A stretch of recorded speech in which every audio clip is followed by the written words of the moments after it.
is Monday Motivation. We're so excited that we're here with Virginia Phillips. Virginia, you are the founder and the owner of Academy of Entrepreneurs. I love that. Okay, excellent. And you are inspirational speaker. You are a award winner coach and a survivor and a published author. And today we have the joy to have you with us. Good morning, Virginia. Monday motivation. Start your week off flying high.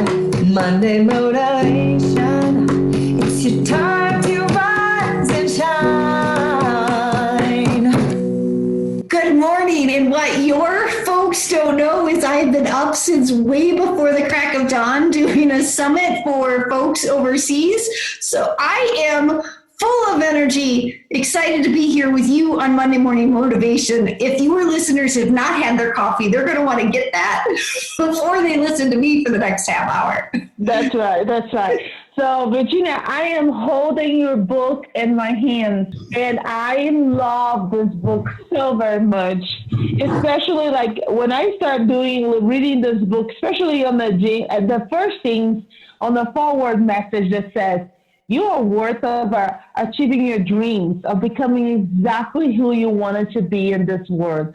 And I know that was a forward, but I was like, I love this book already. And then they have all those little nuggets all around the book, Virginia, yes, that says, the first step to make your life the best is knowing where you wanted to end up. Yes, of course, because how do you make your life great if you don't know where you're going? Absolutely, absolutely. So, Virginia, tell us a little bit about you. Tell us, how did you start with this idea and this title? Yeah, well, I think everybody has these long, drawn-out journeys with their life. I really was one of these kids that planned every aspect of my life. Like, I knew I was going to college, and then I was getting a good job, and I was getting promotions, and I had it all planned out. And then life happened. I fell in love with a man who was in the military, and he took me to all these wonderful places around the world. And then after that, it was supposed to be my time to come back to my career and build my career. And as you know, Rebecca, I was involved in a terrible car accident. I didn't know what to do with my life. I lost my identity. I was in a body I didn't understand. I had no clue how to move my life forward. And I learned that you get through life one step at a time. One step at a time. It was so important for me to also understand that although the doctors were giving me all of these lists of things I can't do, that I still need to be focused on a human being. So all of those things I can do. I can write a book. I can get on a podcast. We're going to see if I can do some artwork, which I haven't done in 7 years. Yeah. But Miss Rebecca has a whole new form of art, and I'm really wondering if it's something that I can do. Yes, you can. No. You can. I know. So that's really where the title of the book came from, was to help me psychologically learn that there are things I can do. Yeah, I might have to figure out my own recipe. It might not be how other people do it, but if I can get it to work for me, I then get to love life and live it. Yeah. And the thing is, at the beginning of the book, you start telling the story that after a coffee shop with your friend, you realized that you could help other people. And then that exactly night, you can even sleep. And you were starting basically writing this book that night, right? So your approach towards this book is, let's just have a cup of coffee, and let me help you. Which I have to confess to you, in the journey of Rebecca, my company and everything. Yeah, you have been such an inspiration and a help to me that I wanted to find a way to share with my friends this amazing message that you carry in this book. So through a coffee shop, you started just realizing you wanted to help people? Well, I've always wanted to help people. I was one of those that in kindergarten class and first grade that the teachers are like, you're going to be the student helper today. They like somehow I always get assigned that role. It has been a part of me, but that coffee date was a game changer for me because going through my journey, when you have a health issue, it's typically a lonely journey. You're going to your doctor's offices on your own. You're coming home and struggling to get through the day on your own. Nobody else understands what you've got going on. Right. It's your own journey. And you forget there are people that love you, that are watching and supporting you. They just don't know always exactly what you need.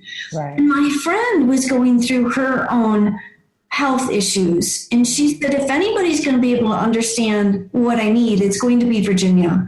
And maybe she can come give me some advice. Wow. And as I said in the book, it was probably the most powerful coffee date I ever had.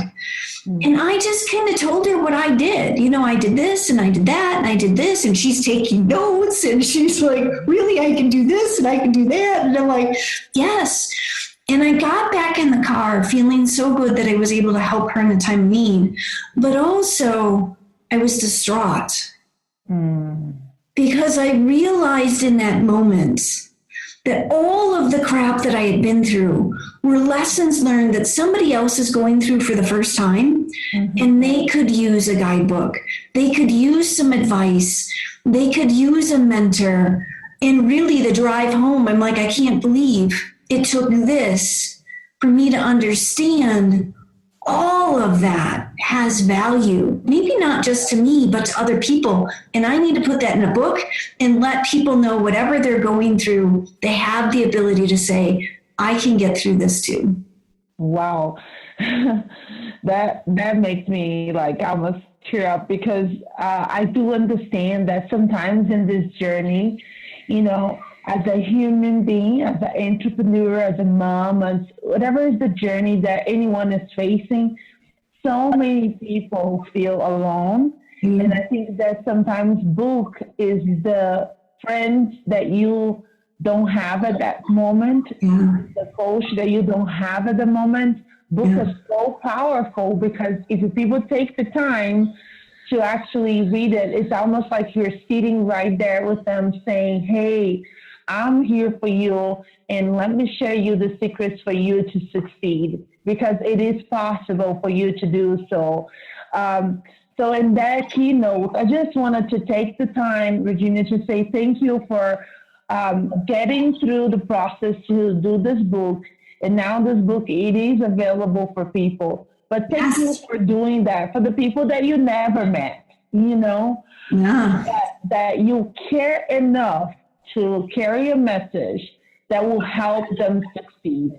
And that is extraordinary. That is so exciting. And that is so wonderful. So thank you, Virginia. You're welcome. The point of this book was when I came away from that coffee date, I felt like I gave the entire playbook to a woman that was already feeling overwhelmed. And I thought it would be so much better for her if she had this written down in a book that she could open up at 3 a.m. when she's not sleeping and get the advice at the time she needs it, versus now kind of shoved at her at a coffee date and she's trying to absorb it and remember it. I thought it was not the right way to deliver that message. And in a book, as you know, Rebecca, because you're such a big reader, that the book can sit on the shelf, and when you need it at 3 a.m., you can go get it. Yeah, I do that. Yeah. And you're so right. So usually on all our shows, all our Monday motivations, we usually all ask our amazing guests, which I am so blessed to call friends, what is your favorite quote, and can you tell us why? My favorite quote, there is one by Richard Branson that I love, but I was encouraged to talk about a Phillips-ism, which is those quotes that are in the book that people love. And one of my favorites is, the tougher the road, the sweeter the life. because I think you need to experience tough in order to experience sweet. If all we had was sweet all day long, we would get used to sweetness and it wouldn't satisfy us as much. Right. You add the savory with the sweet or the tough with the sweet. When you do get into the sweet, it is wonderful.